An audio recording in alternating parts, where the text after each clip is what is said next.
Tujuan kegiatan kita pada hari ini adalah kegiatan diseminasi atau pembahasan dari materi budaya positif.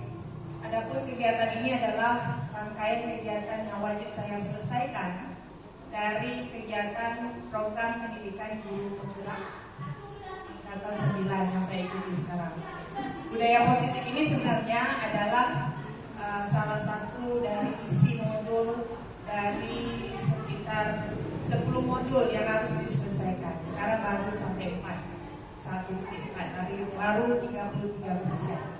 Oke, jadi saya sangat berterima kasih sekali atas kehadiran Bapak Ibu guru di sini untuk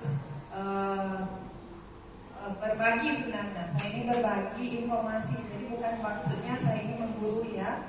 Jadi kita sharing tentang ilmu yang sudah saya terima selama saya mengikuti kegiatan ini.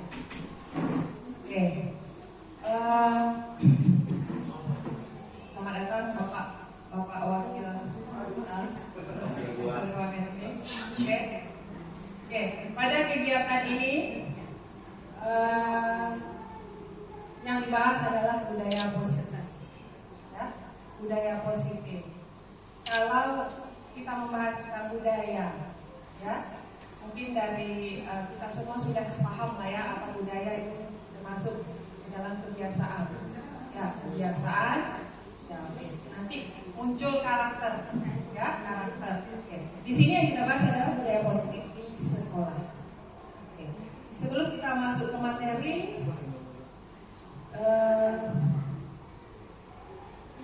gambarnya. Jadi saya sekarang ini mengikuti kegiatan pendidikan guru penggerak angkatan 9, ya, angkatan 9. Oke. Mungkin di sini saya ingin bertanya sedikit dulu. Di sini ada pertanyaan tematik lah. Bapak Ibu setuju atau tidak setuju dengan paradigma berikut? Paradigma itu berarti persepsi, ya, persepsi kita selama ini seperti apa? Yang pertama, hukuman dapat mendisiplinkan anak.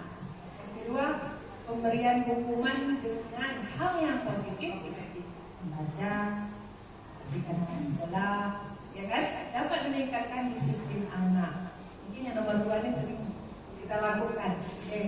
Kemudian yang ketiga, memberi penghargaan dapat meningkatkan motivasi belajar. Mungkin dari Bapak Ibu ada yang mau memberikan tanggapan seperti apa dari ketiga itu, atau salah satunya ya boleh.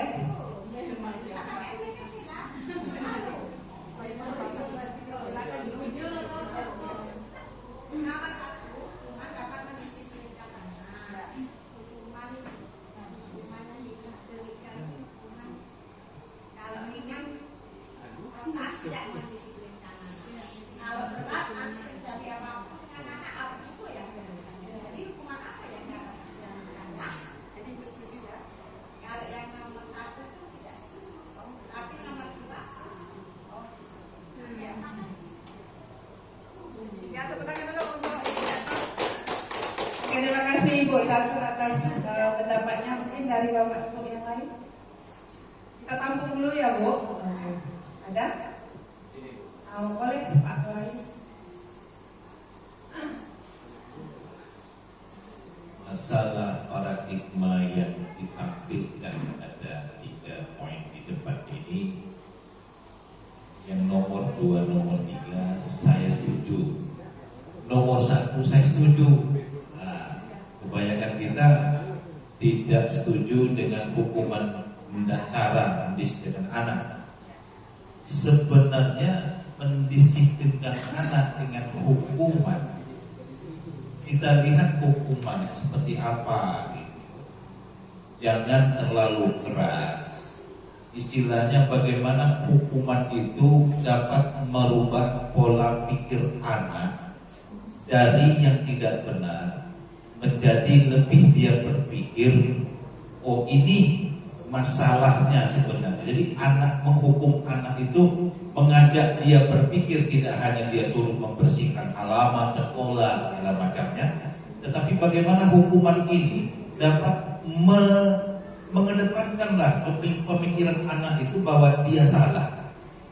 Jadi hukuman itu tidak dalam bentuk kekerasan, terlalu keras dengan cara memukul, dengan cara apa, tapi kita carilah dengan cara yang terbaik memberikan hukuman ini. Terima kasih Bu, itu salah pendapat saya. Oke, aplaus dulu untuk Pak Nurhim. Mulai memanas ini. Oke, itulah yang kita inginkan ya di sini. Silakan Ibu Susi. Oke, terima kasih dulu Pak Nurhim atas pendapatnya.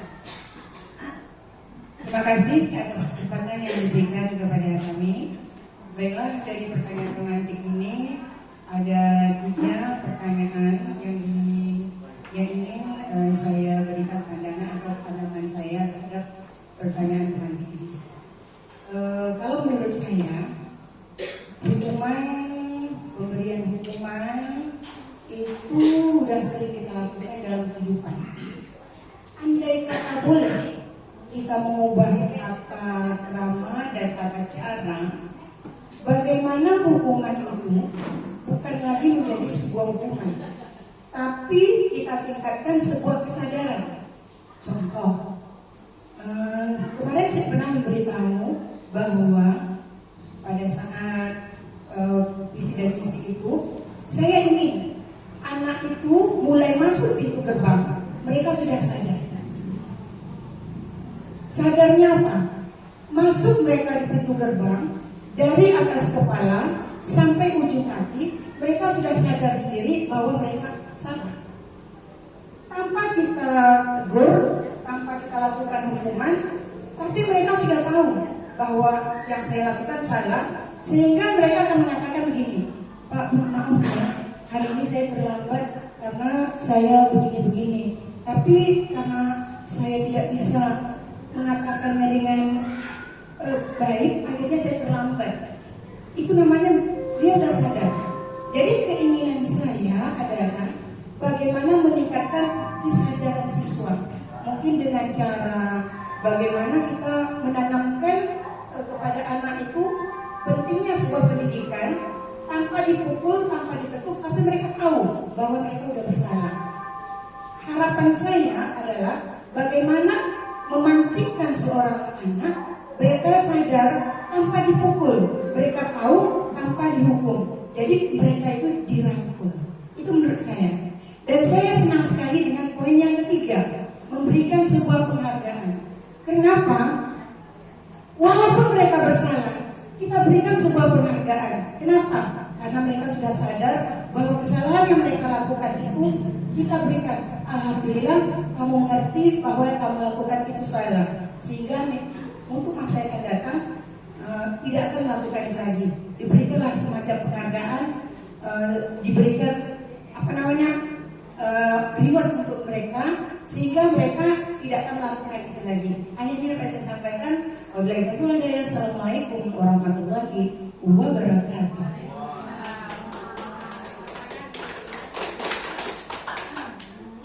Terima kasih atas tanggapan dan umpan balik dari Bapak Ibu. Super semuanya, ya. Masing-masing kita punya paradigma, ya, punya persepsi. Oke. Mungkin itu hak kita masing-masing. Bagaimana? Cuman di sini saya menyampaikan nanti. Mohon maaf jika tidak sesuai dengan yang dipersepsikan selama ini. Jadi teorinya seperti apa? Oke. Jadi tujuannya itulah dia. Tujuan saya mengadakan kegiatan pada hari ini seperti itu. Oke. Mudah-mudahan kita bisa menyatukan pendapat nanti.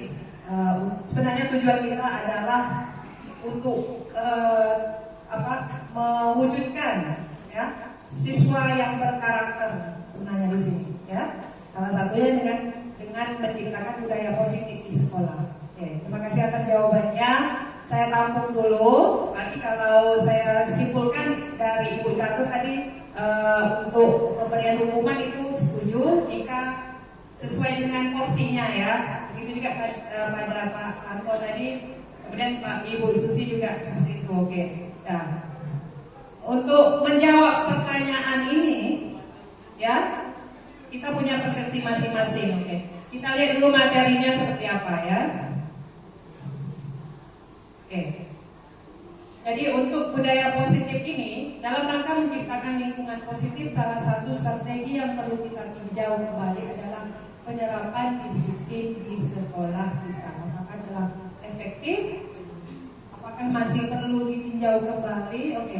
Selama ini kita beranggapan disiplin itu ke siswa itu berarti siswanya harus mengikuti peraturan di sekolah, ya, peraturan di sekolah. Itulah persepsi kita selama ini. Kita tidak memikirkan apakah dengan disiplin itu siswa merasa nyaman atau tidak, ya, merasa nyaman atau tidak. Begitu juga pada diri kita masing-masing, kita punya motivasi. Misalnya kita hadir tepat waktu di sekolah melaksanakan tugas kita mengajar, ya, kemudian melaksanakan tugas-tugas yang lain, begitu juga. Sebenarnya untuk budaya positif ini, ya, ada konsep inti yang harus dibahas sebenarnya, ya, ada konsep inti yang harus dibahas. Yang pertama adalah ini dia, disiplin positif dan nilai kebajikan, motivasi perilaku manusia, keyakinan kelas, kebutuhan dasar manusia, posisi kontrol guru, dan segitiga restitusi. Jadi ini sebenarnya materi yang ingin saya sampaikan, ya. Jadi kalau menurut teori, kita lihat yang pertama, makna disiplin. Kalau menurut Ki Hajar Dewantara ini adalah Bapak Pendidikan Indonesia, ya. Kemudian Dian Gosen ini adalah pakar pendidikan dunia, ya, dan psikiater juga. Dia mengatakan makna disiplin itu adalah belajar kontrol diri dengan menggali potensi kita agar tercapai tujuan mulia, yaitu sesuatu menjadi seseorang yang kita inginkan berdasarkan nilai yang kita hargai. Berarti disiplin itu sebenarnya yang diharapkan itu adalah dari motivasi internal. Jadi kita sadar, ya, bukan berarti kita dipaksa. Sebenarnya disiplin seperti itu, ya. Kita mengharapkan siswa kita, siswa SMA Negeri 3 Berkalis ini punya itu kontrol diri, dia punya kesadaran. Siswa yang diungkapkan Ibu Susi tadi, dia sadar bahwa saya tidak lengkap pakaiannya, warna sepatunya tidak sesuai yang kita atur, harus berwarna hitam. Jadi kita mengharapkan seperti itu. Jadi untuk mewujudkan dari disiplin ini ada di SMA 3, kita harus membutuhkan motivasi dari siswa kita dalam bentuk internalnya. Dia sadar, gitu. Jadi tidak perlu kita paksa, ya, tidak perlu kita paksa. Jadi sebenarnya makna disiplin itu seperti itu. Lanjut. Jadi sebagai pendidik, tujuan guru adalah menciptakan anak-anak yang memiliki disiplin diri sehingga mereka bisa berperilaku sesuai dengan nilai-nilai kebajikan universal dan memiliki motivasi intrinsik, bukan ekstrinsik. Jadi tak dipaksa, tidak harus kita karena takut hukuman, dan dia lengkap pakai topi hari Senin upacara. Jadi kita inginnya dia sadar, oh saya tidak lengkap nih, ya, saya harus berpakaian dia. Misalnya untuk apel di lapangan tidak perlu dipanggil-panggil lagi, tidak tahu dia. Jadi ini jadwal untuk berbaris di lapangan, kita mau upacara. Nah, jadi untuk mewujudkan itu kita perlu kolaborasi sebenarnya. Salah satunya dari budaya positif ini, ya, dari budaya positif ini. Oke, kita lihat nilai-nilai kebajikan universal itu apa saja, sesuai dengan dimensi profil pelajar Pancasila. Itu merupakan nilai universal yang kita miliki. Apa saja profil pelajar Pancasila itu? Nah, ini dia. Jadi dimensi yang ada di profil pelajar Pancasila ini termasuk ke dalam nilai kebajikan, ya, nilai kebajikan. Yang pertama adalah beriman dan bertakwa kepada Tuhan Yang Maha Esa dan berakhlak mulia. Kemudian berkebinekaan global, bergotong royong, kreatif, bernalar kritis, dan mandiri. Inilah yang mau kita wujudkan ke siswa kita, ya. Jadi merupakan PR besar bagi kita sebagai pendidik di sekolah ini bagaimana siswa bisa ada di dalam diri mereka, ya, minimal satu ada, ya. Alhamdulillah semuanya ada, sangat bahagia sekali sebagai guru, ya, sebagai guru. Okay.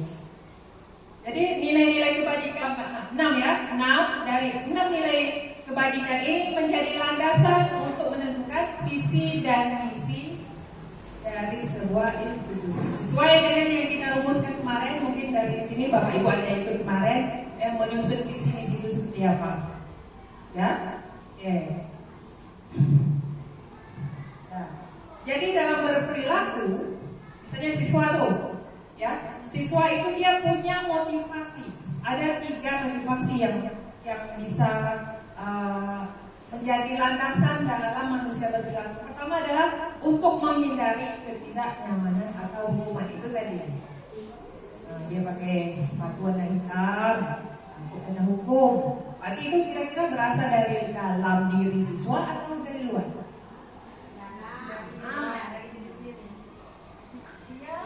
Dia melakukan sesuatu itu karena menghindari hukuman. Tapi dari mana? Ya, dari luar, benar sekali. Eksternal. Ya. Kemudian yang kedua, untuk mendapatkan imbalan. Nah, dari luar. Ya. Kemudian ketiga, untuk menjadi orang yang mereka inginkan dan menghargai diri sendiri. Dan mempunyai nilai-nilai yang mereka percaya. Ini kira-kira di mana? Menjadi orang yang mereka inginkan, dia sesuai dengan keinginannya. Oke, kita cek ya. Nah, jadi yang untuk poin 1 dan 2 itu termasuk di dalam motivasi eksternal. Ya, motivasi eksternal. Yang nomor 3 itu termasuk ke dalam motivasi internal. Jadi kita harapkan disiplin itu dapat terwujud dari motivasi internal ini. Motivasi internal ini sesuai dengan keinginannya dan dia percaya dengan nilai-nilai kebajikan yang dimiliki, ya, yang dimiliki seperti apa. Jadi dalam berperilaku segitu ya. Lanjut. Oke, sekarang ada pertanyaan lagi nih. Kalau untuk kegiatan mencatat 100 kali di dalam buku, saya tidak akan terlambat lagi karena terlambat ke sekolah. Kira-kira ini hukuman atau konsekuensi? Sekarang perbedaan hukuman dan konsekuensi seperti apa? Hukuman. Biasanya kalau hukuman itu dia timbulnya tiba-tiba tanpa direncana, ya, dan berasal dari salah satu pihak, biasanya dari guru. Itu hukuman, ya. Kalau konsekuensi itu ada perundingan lah. Nah, itu ya, ada dua arah, ada komunikasi 2 arah, baik dari guru maupun dari siswa. Itu konsekuensi, ya. Kalau hukuman tadi biasanya dari satu arah saja dan munculnya tiba-tiba, ya. Nah, dari mencatat 100 kali, kira-kira hukuman atau konsekuensi? Kita cek nanti hukuman ya. Kalau yang kedua, lari mengelilingi lapangan basket 2 kali karena terlambat hadir di sekolah, hukuman. Boleh, nanti kita cek jawabannya yang benar seperti apa. Murid diminta untuk push up 15 kali karena tidak menggunakan masker ke sekolah, hukuman. Boleh. Menggantikan kertas tugas teman yang telah dicoret-coret, boleh, konsekuensi. Membersihkan tumpahan air di meja tulis karena tersenggol pada saat belajar, ada yang hukuman, ada konsekuensi. Boleh, nanti kita jawabannya ada di sini nanti. Oke. Murid disuruh untuk tidak mengenakan sepatu seharian di sekolah karena tidak mengenakan sepatu hitam. Seharian dari datang sampai balik tak pakai sepatu. Itu dia hukuman. Boleh, nanti kita lihat jawaban. Lari mengelilingi lapangan basket 2 kali karena terlambat 10 menit untuk pelajaran POK.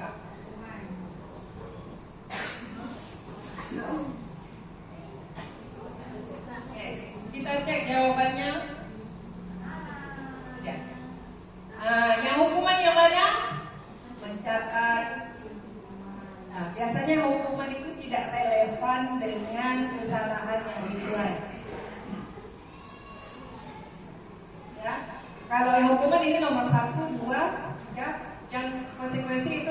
pengganti kertas tugas. Berarti dia berhubungan dengan kesalahan yang dibuatnya, dan itu bisa menjadi solusi, ya, solusi untuk kesalahan yang dibuat, konsekuensi, ya. Kemudian membersihkan tumpahan air, konsekuensi.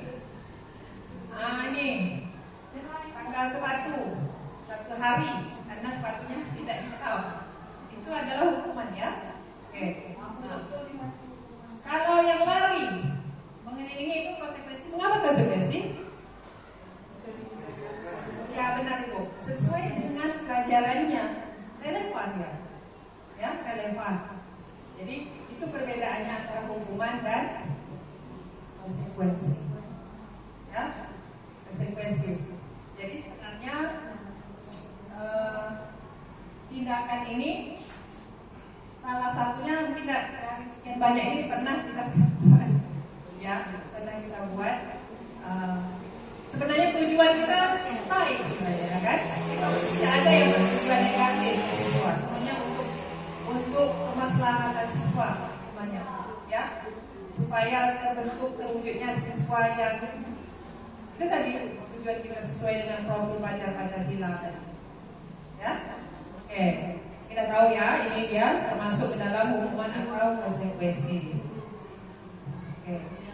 Kemudian untuk mewujudkan budaya positif tadi, bisa kita susun keyakinan kelas. Mungkin di sekolah kita sudah punya peraturan, ya, Pak Wakil, punya itu, ya, punya peraturan sama dengan itu poin, ya, poin. Kalau poin itu rata-rata dia kalimatnya seperti apa biasanya?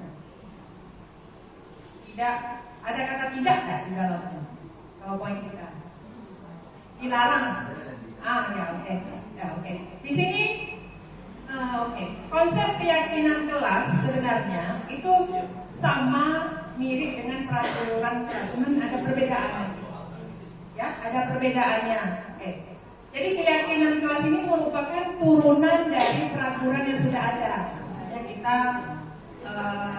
dilarang siswa merokok misalnya. Dilarang, kan?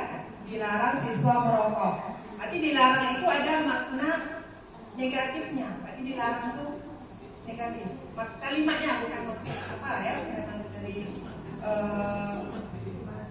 ya, redaksinya itu ada negatifnya. Dilarang itu enggak punya yang lain. Kalau misalnya kita berkendaraan pakai motor, kita harus pakai apa? Helm. Tujuan dari helm itu apa? Tapi peraturannya situ harus menggunakan helm. Keyakinannya gimana? Ya benar, keselamatan, keyakinan. Kalau mereka itu harus dibuat. Jadi misalnya saya pelajaran kimia, saya buat keyakinan kelas. Nanti pelajaran seni, kelas yang sama buat keyakinan kelas, dan itu didokumentasikan. Keyakinan kelas. Keyakinan kelas ini turunan dari peraturan yang sudah ada. Kalau saya belajar seni harus berbarengan dengan moral, amdah dan apa. Kalau secara estetik. Jadi kalau seni tidak dibarengi dengan moral, ada mana, maka bagi saya tidak. Jadi saya selalu mengutamakan, cuma tidak dalam bentuk tertulis, tapi dalam bentuk kata-kata. Ya, kenapa yang keyakinan kelas ini harus terdokumentasi? Tulis, ya. Gimana maksud di dokumentasi itu? Kita punya arsipnya, kita susun. Jadi misalnya kalau saya pribadi itu di awal masuk itu sudah punya dan keyakinan kelas ini dia dinamis sifatnya, tidak harus misalnya kita ada susun di 10 misalnya, kita rasa ini kurang cocok, boleh kita tambah, boleh kita kurangi, atau kita redaksi kalimatnya, kita perbaiki lagi, kita revisi. Jadi keyakinan kelas itu begitu, pertama disusun langsung itu valid, itu tidak boleh berubah, tidak benar seperti itu. Jadi harus direvisi, misalnya ada yang tidak cocok, kita revisi. Jadi kemudian menyusunnya harus kita libatkan siswa, jangan dari satu arah kita saja, dan dibuatlah seperti curah pendapat, ya. Metodenya terserah seperti apa. Jadi kita menyimpang. Bisa untuk penggunaan HP ikutnya. Boleh. Ya boleh. Dia pokoknya berhubungan dengan pembelajaran di kelas. Ya, keyakinan kelas, berarti masa belajar tepat gitu. Begitu juga untuk wali kelasnya, mungkin dia bisa menunjukkan keyakinan kelas. Ini biasanya untuk wali kelas dia menempelkan di dinding biasa di kelas, seperti itu. Ya, biasanya sopan santun, saling menghargai. Kemudian ingat di keyakinan kelas ini tidak mencantumkan kata tidak dan jangan atau dilarang. Dia kalimatnya positif. Ya, kalimatnya positif. Jadi semua siswa bisa berkontribusi dalam pembuatan keyakinan kelas, ya, dalam penurunan pendapat. Jadi seperti itu. Jadi yang ketiga ini merupakan salah satu untuk mewujudkan disiplin positif tadi, budaya sekolah. Ya. Oke. Jadi gini, mungkin saya contohkan kasus dulu. Mungkin siswa itu ada yang suka pelajaran kimia, ada yang tidak. Saya contoh saya aja lah ya, Bapak Ibu. Oke. Jadi siswa itu punya pilihan, ya, punya pilihan. Jadi yang mendasari dari pilihannya itu ini dia salah satunya. 5 kebutuhan dasar manusia. Yang pertama adalah kebutuhan bertahan hidup. Yang kedua kasih sayang dan rasa terima kasih. Yang ketiga penguasaan. Yang keempat kebebasan. Yang kelima kesenangan. Oke, mungkin kalau pelajaran kimia mungkin berhubungan dengan pilihan yang mana kalau dia memilih. Ada yang suka, ada yang tidak. Kemana? Dari 5 pilihan tadi. Benar? Saudara? Senangan. Dia merasa senang gitu. Boleh Pak? Oke. Yang lain boleh? Kebebasan gimana? Ya, kebebasan ya. Jadi kalau dia membuat kesalahan atau melanggar keyakinan tadi, dia berdasarkan dari 5 kebutuhan dasar. Jadi kita harus paham dengan kondisi anak. Ya, kita harus paham dengan kondisi anak. Apalagi sekarang kondisinya kita tak boleh jentik anak saja, tak boleh, ya kan? Nah, kita apalagi kalau siswanya punya HP bisa direkam itu. Itu ada bukti fisiknya secara digital kan? Jadi dari 5 kebutuhan ini, itulah yang mendasari nanti dia bersikap seperti apa. Ya, jadi dia bersikap seperti apa. Atau misalnya pada kasus contohnya ada siswa yang suka misalnya mencuri makanan kawan misalnya. Ada kejadian kemarin saya berkata ada yang hilang tuh. Itu dia. Berarti ada faktor ini dari kelima ini. Berarti kebutuhan bertahan hidup. Itu dia. Itu yang mendasari dari anak itu. Dia berperilaku seperti itu. Ya, jadi ini umum untuk kita manusia ya. Jadi yang mendasari itu. Kemudian ini 5 posisi kontrol guru. Kita termasuk kategori yang mana? Penghukum, pembuat rasa bersalah, sebagai teman, pemantau, manajer. Dia masing-masing punya kelebihan, punya kekurangan. Kira-kira kalau penghukum gimana? Dia punya dampak ke anak. Dia bukannya makin disiplin. Apakah bisa menimbulkan disiplin kalau penghukum ini? Ya, benar ya Bu. Dia bisa jadi pemberontak jadinya. Mungkin pada waktu kita menghukum itu dia mengikuti. Cuma untuk akan datangnya itu dia tidak menimbulkan kesadaran dalam dirinya. Ya, jadi penghukum ini sebenarnya kalau dapat kita hindari. Ya, kita hindari.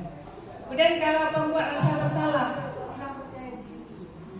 ya, pembuat rasa bersalah itu suaranya mungkin biasa aja datar, cuman kalimat yang diungkapkan itu yang membuat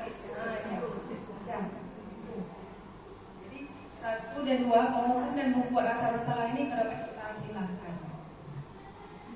Kita hindari lah, ya, hindari. Kemudian kalau teman, ini gimana? Teman ini kurang, rasanya kalau sebagai guru kita wibawanya hilang, ya, wibawa kita hilang. dia dibuat bahasa yang dilontarkan, yang diungkapkan itu pun biasanya kurang gitu ya. Ya.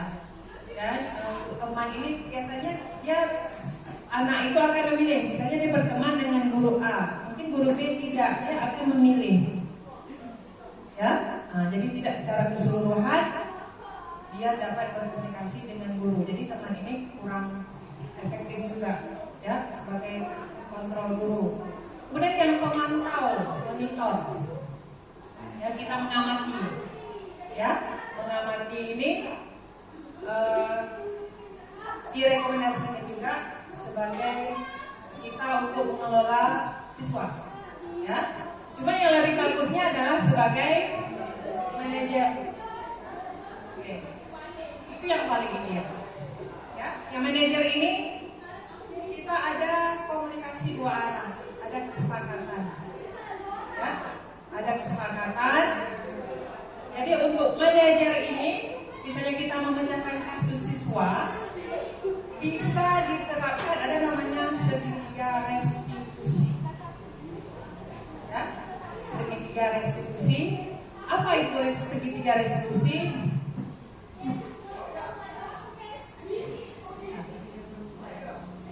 Ya, dia bentuknya segitiga ya. Ada 3 tahapannya. 3 tahapannya nanti menstabilkan identitas, validasi tindakan yang salah, menanyakan keyakinan. Ya, menanyakan keyakinan. Jadi di sini langkahnya guru berdiskusi bersama murid dalam memecahkan masalah murid dalam 3 tahapan. Tujuannya adalah menghasilkan murid yang mandiri dan bertanggung jawab. Jadi pemecahan masalah seperti memberikan hukuman yang sudah diungkapkan tadi ya, yang pertama memberikan hukuman dapat mendisiplinkan siswa itu sebenarnya pernyataan yang tidak tersetujui. Seharusnya idealnya seperti itu. Jadi kita memecahkan kasus siswa, kita rekomendasikan dengan tahapan ini, segitiga restitusi. Ya, kita tanya dulu masalahnya di mana. Kita stabilkan, misalnya ada siswa lain nih, kita panggil dulu. Mungkin kalau berjumpa dulu yang lain ini kita mungkin dipisahkan. Kita tanya, stabilkan dulu identitasnya. Mungkin kalimatnya seperti ini ya Bapak Ibu. Bapak atau Ibu guru tidak mencari siapa yang salah, ya, tidak mencari siapa yang salah. Cuma di sini kita mencari solusi bagaimana baik. Tuh, jadi salah satu kalimatnya seperti itu. Atau yang lain, manusia pasti pernah melakukan kesalahan. Nobody perfect. Nah itu, kan kita stabilkan identitasnya. Kemudian nanti validasi tindakan yang salah. Kamu tahu tak yang kamu berbuat apa? Dia menjelaskan dulu. Nah, itu salah atau betul? Jangan dia, kan?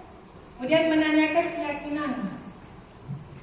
Peraturan apa kira-kira yang kamu langgar, siswa itu? Dan kita tanyakan, kira-kira kamu punya solusi tak untuk kesalahan kamu ini? Kita tawarkan juga misalnya solusi. Bapak, Ibu guru punya solusi seperti ini. Apakah kamu setuju? Nah, itu dia. Salah satunya. Jadi kita komunikasinya dengan cara baik-baik. Jadi kalau untuk siswa yang masalahnya masih kategori rendah, mungkin kita bisa ya, mungkin bisa menerapkan itu. Kalau udah banyak bertumpuk-tumpuk, makanya direkomendasikan kalau itu siswa punya masalah sedikit aja, segera kita tuntaskan, atasi. Jangan sampai bertumpuk-tumpuk. Itu dia. Ya. Oke. Jadi kembali ke pertanyaan pemantik tadi. Jadi hukuman itu sebenarnya tidak direkomendasikan untuk diterapkan. Kemudian motivasi dengan pemberian reward tadi ya. Sebenarnya reward atau penghargaan itu ada baiknya dan buruknya juga ada. Makanya sekarang kita sebenarnya untuk siswa itu tidak ada ranking ya. Karena kan tidak ada ranking tuh. Salah satunya itu penyebabnya karena reward itu bisa menjadi kecemburuan. Salah satunya. Ya. Kita lihat untuk sedikit untuk kekurangan dari reward itu.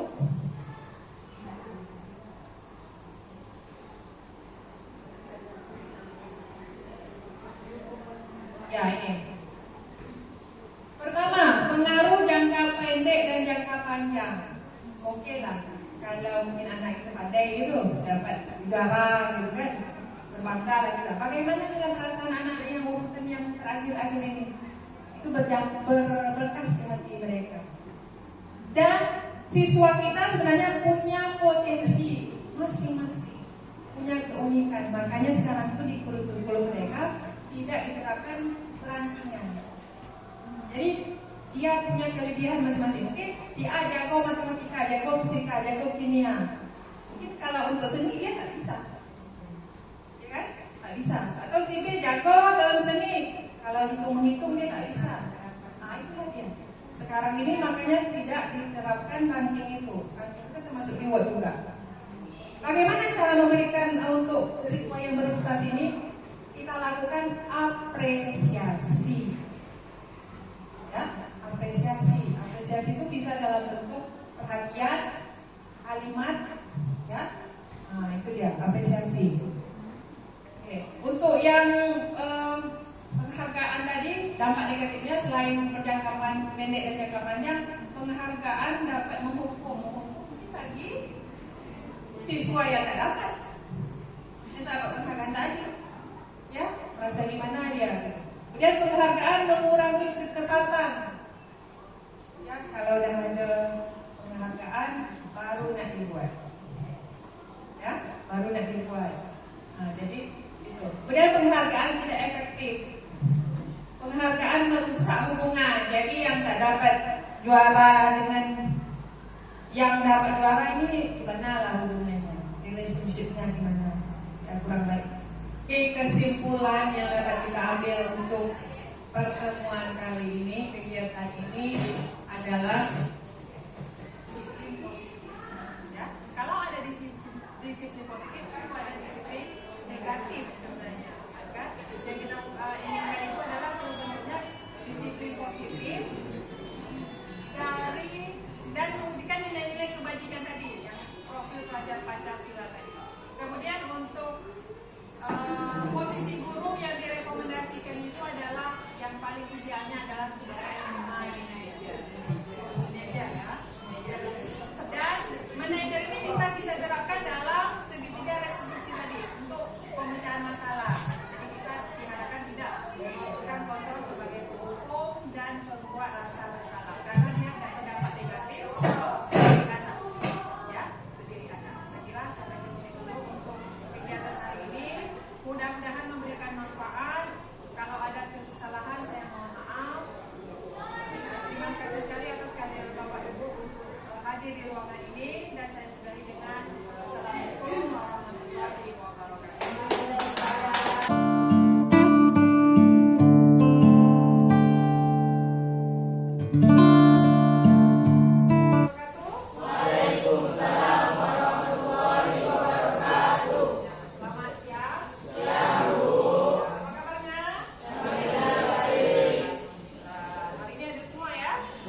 Assalamualaikum warahmatullahi wabarakatuh. Perkenalkan, nama saya Maudidina dari kelas 11-2. Saya sudah mengikuti kegiatan membuat keyakinan kelas. Perasaan saya sangat senang. Dengan adanya keyakinan kelas ini, bisa menciptakan hubungan yang harmonis antara guru dan siswa. Terima kasih. Assalamualaikum warahmatullahi wabarakatuh. Perkenalkan, nama saya Astika Pianti dari kelas 11-2. Saya sudah mengikuti kegiatan membuat keyakinan kelas. Perasaan saya setelah membuat keyakinan kelas merasa sangat senang dan juga setuju, karena dengan adanya keyakinan kelas tersebut bisa membuat siswa-siswi lebih disiplin dan lebih bertanggung jawab ke depannya. Assalamualaikum warahmatullahi wabarakatuh. Perkenalkan, nama saya Windari dari kelas 11-2. Saya sudah mengikuti kegiatan membuat keyakinan kelas. Perasaan saya sangat merasa senang karena dengan adanya keyakinan kelas kami dapat lebih sopan santun dan lebih disiplin lagi. Terima kasih.